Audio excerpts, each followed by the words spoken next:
Alright, hey everyone, Boomthany Boomtano here, internet's busiest music nerd. Hope you're doing well, and it is time for a review of this new Nia Archives project, Emotional Junglist. We have to talk about Nia Archives, the UK-based producer and songwriter who I have been covering on this channel for a minute now, dating back to her earlier EP output days, where she had a raw but effective combination of production that was obviously very inspired by the 90s jungle and drum and bass scene, lots of breakbeats and the like, and then combining those with her vocal abilities, some pop sensibilities too, trying to take it in almost like a songwriter type angle. She crafted quite a few quality and enjoyable tracks in this way, only went on to prove the validity of that blueprint with her debut album, where she leaned in even harder on this formula, like, was this the most crazy and over the top and insanely produced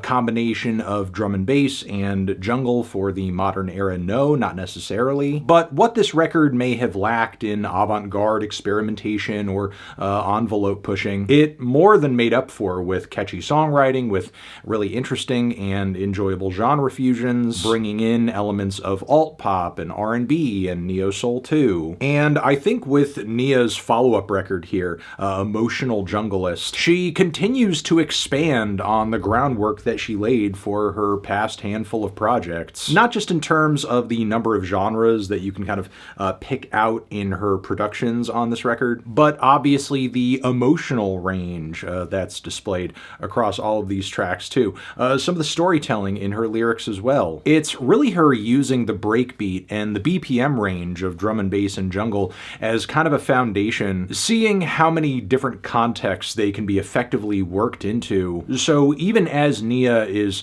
kind of embarking upon different writing styles and different emotional angles for the 15 tracks on this record, the breakbeats and the pacing of these tracks kind of become this continual thread that bring all of these disparate songs together. So once again, the selling point for Nia on this record becomes the songwriting, but then also becomes how well she can craft a record that simultaneously seems so varied and so dynamic and so versatile, just touching down on so many bases, but simultaneously always kind of calling back to that, old school jungle scene as a point of main inspiration. This, of course, is made clear from the opening track on this record, Feelings Go Numb, where you get, of course, these bustling, skittering breakbeats set to driving bass, and of course, Nia's yelpy vocalizations that are kind of chopped and spun around in different directions. It's a very good tone setter, but not necessarily formal in terms of like a pop type song structure like many of the songs on this record fit into. One of the first highlights on that front is, of course, the track Danger. Like many songs on this record, it kind of deals in the highs and lows of love and relationships. And I love not only how instantly catchy this track is, but how breathy and fun and light and whimsical Nia's vocals are, and the way that the chorus of this track is built around kind of spelling out the word danger. I want to rephrase this part. Not only does this song spell out a word, but it also spells out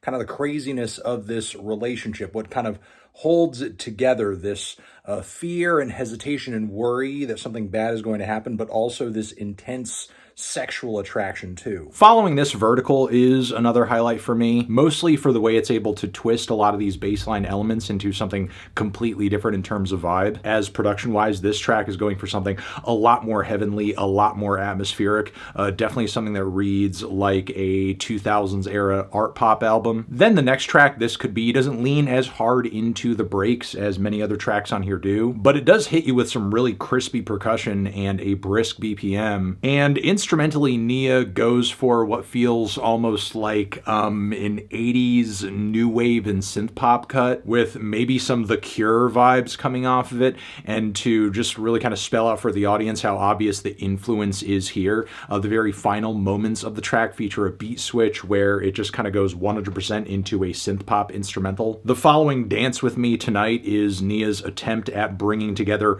breakbeats and the acoustics of a low-key, lovesick ballad, and that attempt is very successful, mind you. The vocals are intimate, the lyricism is sweet. It's just funny how she's able to take something that has like this very groovy, very upfront, very in-your-face, like you must dance to this kind of energy, and create a ballad with that backing that is so tender and so endearing. Then Get Me Down features one of a few vocal appearances on this record. This one has Georgia Smith on it, who is one of the more underrated vocalists out of the UK currently, is also no stranger to singing soulful lead vocals over breakbeats. So of course, because of that, her and Nia are very much on the same page on this one, and they sound amazing on this track together to boot. Like the opening track, Train of Thought features Nia breaking up her vocals and kind of fragmenting them once again, kind of laying them out in this soaring fashion over bustling fast breakbeats. More heavenly atmospheres too. This track isn't so much about the songwriting per se. It's really more of an exercise in groove and production, and honestly that makes it a very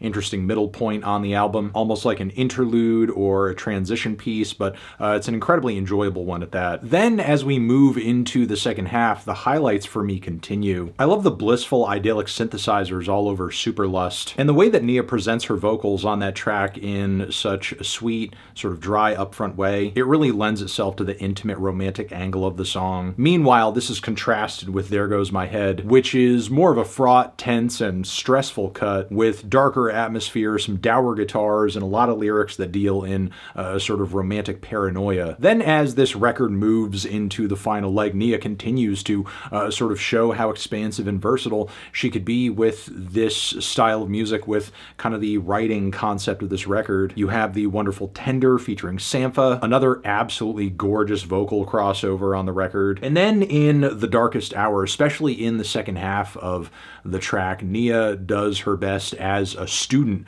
of this style of music to kind of bring these breaks back to their dub-influenced roots with some spacey, echo-drenched atmospherics and edits. The track Lover's Grief sees Nia trying to take some of these breaks into a little bit more of a rock direction. It's not a highlight for me on the record, but I could see why some may be attracted to it, almost maybe even see like a bit of a block party appeal in it. And then the closing track, Boys in Blue, is not only one of my favorites from the record, but one of my favorite singles of the year. And it's a hilariously weird and strange cut, and is really about this relationship that I'm sure a lot of this album deals in, taking a turn for the worst, where Nia's significant other is essentially snitching on her to the cops in whatever was going on with their dynamic, getting the police involved, which, you know, you hate to see it end that way. But yeah, overall, I came away from this project even more impressed than I was with Nia's last. I will say there were a few aspects of the album that to me were kind of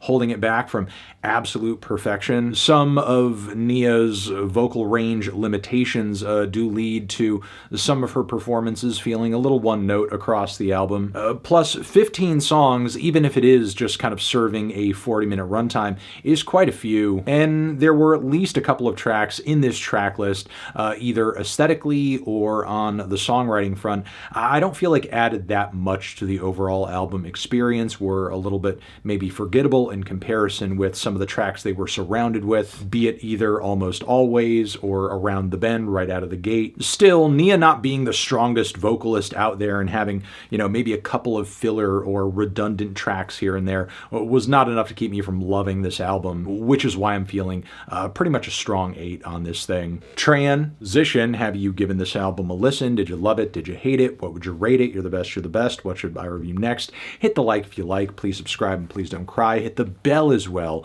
Over here next to my head is another video that you can check out. Hit that up or a link to subscribe to the channel. Anthony Fantano, Nia Archives, forever.